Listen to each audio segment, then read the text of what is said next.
Sorry, Mr. Adams, this section is supposed to deal with allegations made by General Mkhwanazi that you are part, I think, what does it say, of the cartel that you're being used. This is paginated here, ma'am. Hey? I'm reading it in the order it's coming. No, I'm saying it's paragraph, page 50. The heading is Mkhwanazi's claim that I am a hired gun for cartels. Yes. Yes, so you don't deal with the nature of the claim. What is the claim? What does he say? Why are you a hired gun? You just go right into a tender fraud matter. No, we will get there if you'll allow me to just okay, but can you tell us what's the significance of mentioning the tender? General Mkhwanazi has said at the ad hoc committee that there are politicians that are working with cartels. He's only mentioned two politicians. It is myself and Honorable Diane Kola-Barnard. So I don't know how Honorable Kola-Barnard feels about that, but it is clear that he's alluding that it's me. So I am trying to explain to this commission here that the charges I laid were not my first rodeo. I'm going to give you numerous cases of fraud and corruption in the city of Cape Town while I was a sitting councillor that I laid. And I also want please commissioners, I want you to see how the NPA itself has held us back. It's in here if you'll just allow me to read it. I know it's a little bit long. Thank you. Sorry about that, Advocate. I do apologize. You may proceed then. Yeah, I'm just looking for the page now. Sorry about this, man. You're not towards the end of 53. There I am. Thank you, Commissioner Kumalo. I have been advised by a whistleblower that the report in question, the one the city manager is hiding, the forensic report, identifies approximately 343 million in irregular expenditure. I have not been provided with a lawful explanation as to why the report cannot be accessed. I have also opened a criminal case against Rhodium Construction relating to allegations that the company attempted to circumvent restrictions imposed upon the construction code by the city of Cape Town. The directors of Rhodium Construction, according to the information available to me, are the wives of Mr. Asif Khan and Abdul Karim Khan, the directors of the construction code, which is now before the court for fraud. Now, we've advised the city that this is fronting, that these are the wives of the people that are in court. The city has awarded them over 400 million rands worth of tenders. That case is currently under investigation. We have also brought the alleged irregularities to the attention of the Construction Industry Development Board. We wrote to the city manager and the mayor, but we have received no response in over 12 months. The criminal cases concerning the construction code have, in my view, been delayed and obstructed by the NPA. The Commercial Crimes Unit of SAPS has performed excellently in my view, in this investigation, but I believe that the NPA is attempting to derail this matter. The complainant in the case, Mr. Hanif Lunat, and I have attempted for more than 4 years to obtain a meeting with Advocate Esmeralda Johnson, who has steadfastly refused to meet with us. So I'm going to shorten this because it is lengthy. These people are accused, Chief. I mean, we've given SAPS hard information that these people have defrauded the city of Cape Town of hundreds of millions of rand. They are charged with 2.5 million. The NPA, in our view, is preparing these people for a slap on the wrist, when in actual fact 15 years is the prescribed sentence. Now, we've been asking for 4 years for the prosecutor to meet with us to make us understand how you've shrunk this case to 2.5 million, and she refuses to meet. We have emailed Marlene Govender, Nicolette Bell, to explain to us. They refuse to answer. And we take this seriously because this is our staircase budget that has been stolen. We want these people convicted properly if they have indeed committed these crimes, but we want our money back so our communities can be developed. The NPA refuses to assist us. Advocate Nicolette Bell has not responded to our request for assistance for a period of approximately 3 years. Please say FAA 14.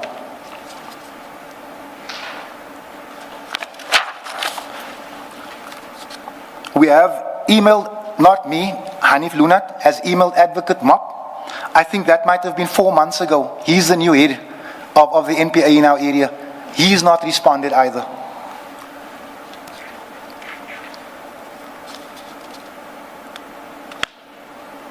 Mr. Lunat and I have gone to the extent where we've laid criminal charges against the NPA for defeating the ends of justice because they are derailing these cases. I have attached the affidavit presented to SAPS by Mr. Lunat. The affidavit is attached as Annexure FAA15. The one point where I can agree with Lieutenant General Mkhwanazi is that political influence can play a role in criminal cases being set up to fail. Had it not been for the tenacity of Mr. Lunat and to a lesser degree myself, I believe that the construction co and the persons involved in this conduct would have escaped accountability 4 years ago.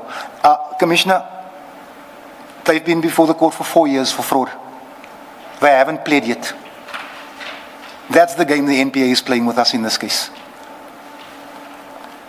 We are at every court appearance for the last 4 years, every month. They still haven't played. They've had to appear before the court on one day. I can get you the date.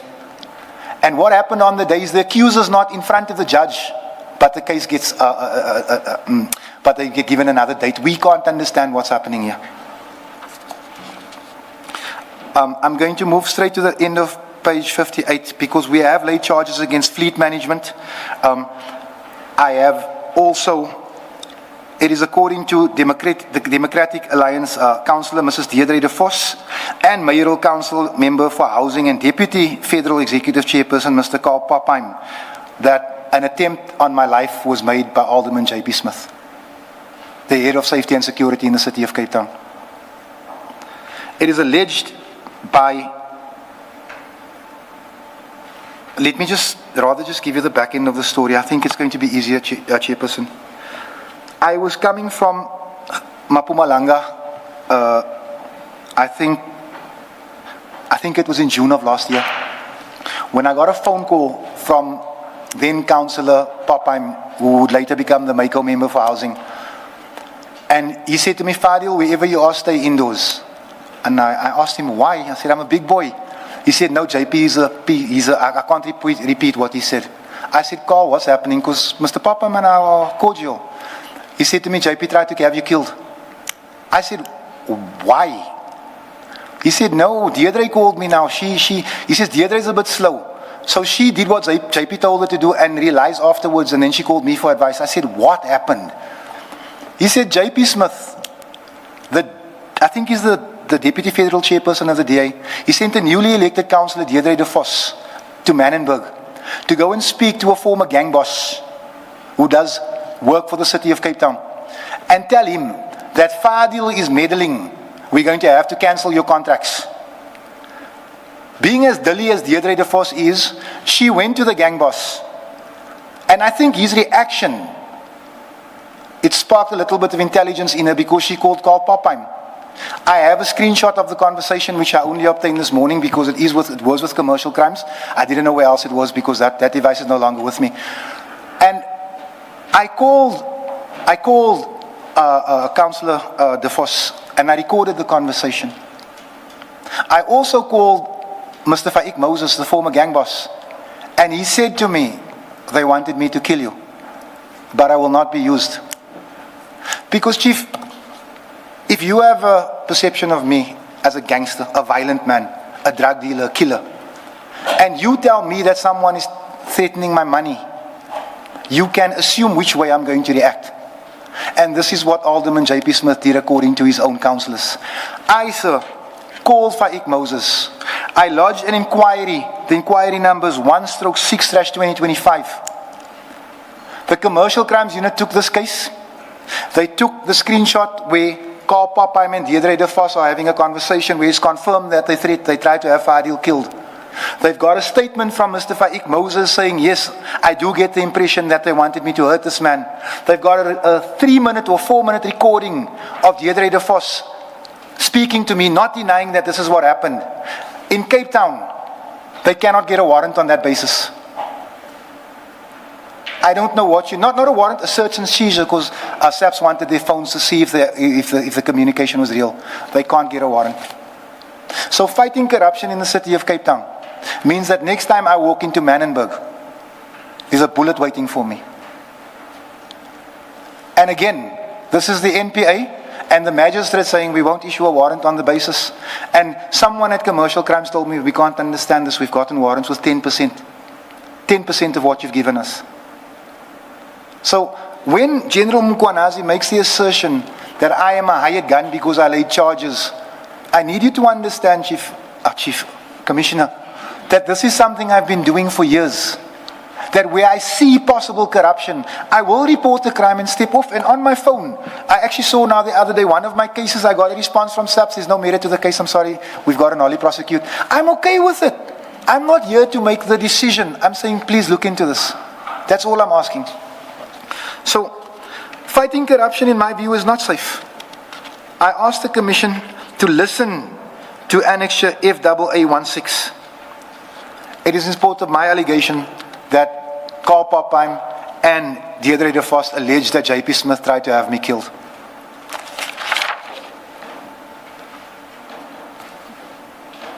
So, when Lieutenant General Mkhwanazi claims that Fadiel Adams or the NCC are hired guns for criminal cartels, the criminal cases that I have opened, at great risk to myself, because I know who I'm dealing with.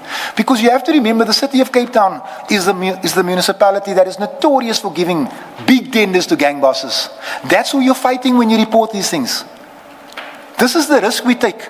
So for me to be labeled a hired gun or a conduit for cartels or whatever it is that's going on in General Mkhwanazi's head, I take offense to it. Because I, as a nothing, in my view, have done more than he has about crime that he's known about. He's happy to come and sit here and talk about it, but not once has he followed procedure, which is what both the MIS document and the Constitution require of any civic-minded citizen of this country.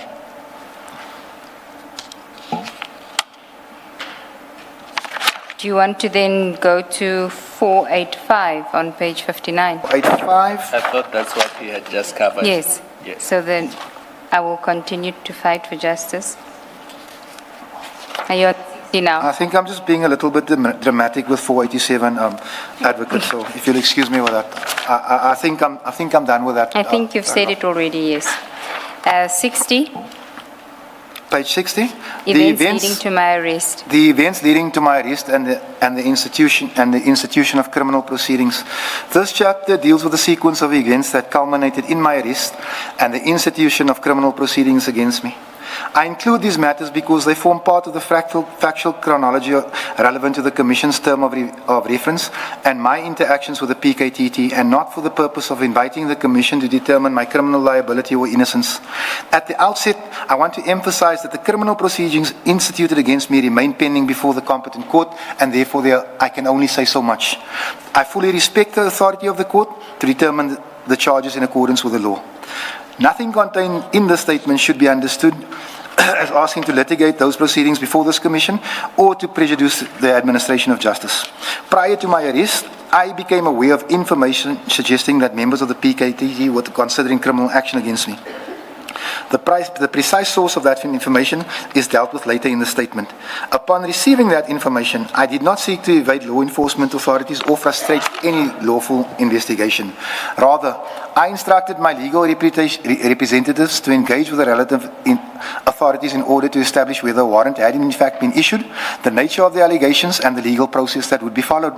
So, on or about the 9th of April, 2026, correspondence was addressed on my behalf to Lieutenant General Mkhwanazi, the acting National Commissioner, no, I think it was Masimola, sorry, of the SAPS, and the acting Minister of Police, Minister Kachalia.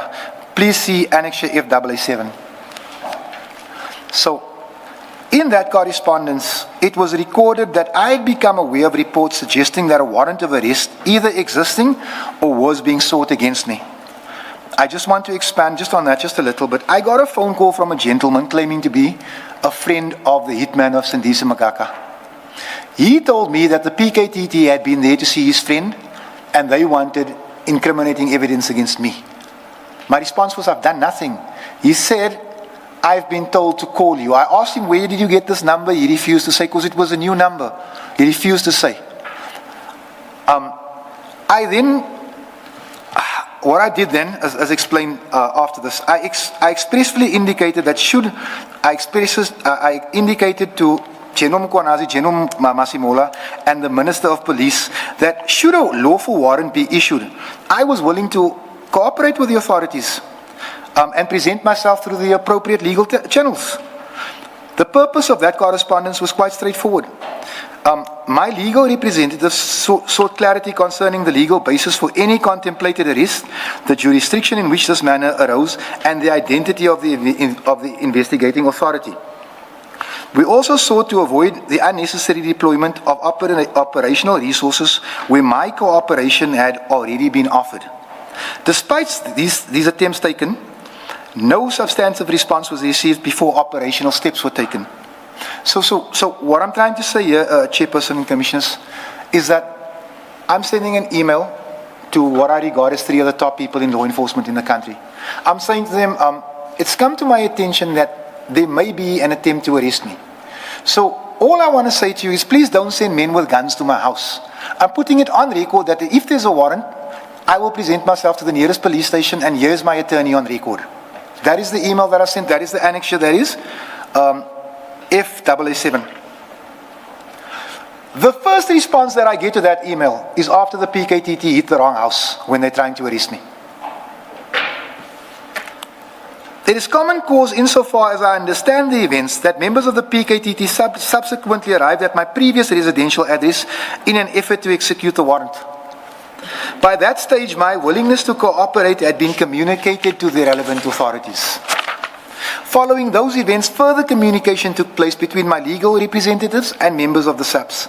The communication did not resolve the concerns that had been raised regarding the execution of the warrant, the jurisdictional issues involved, or the procedural steps that would be followed. These concerns are dealt with more fully in subsequent chapters in the statement. Please see Annexure FAA18.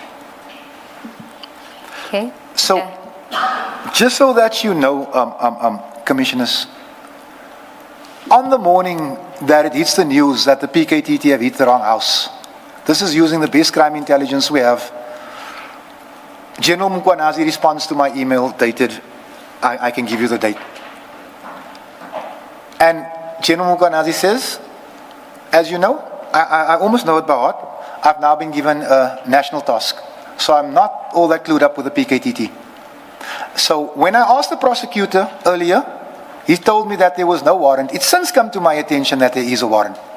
So I'm giving you this emailed order to interact with Mr. Adams' legal counsel. That is the gist of the email. My lawyer contacts the head of the PKTT, the operational head at the time, Lieutenant Colonel, I think it's Majitila, and is unable to receive any information. Not what is the charges, what is the jurisdiction, where are you taking him? Nope, he must hand himself over. I say to my lawyer, Shahid, is this procedure? He said, this is not normal. I said, what do we do? He said, well, we have the option of going to court to force the warrant out of them because they won't give us any information.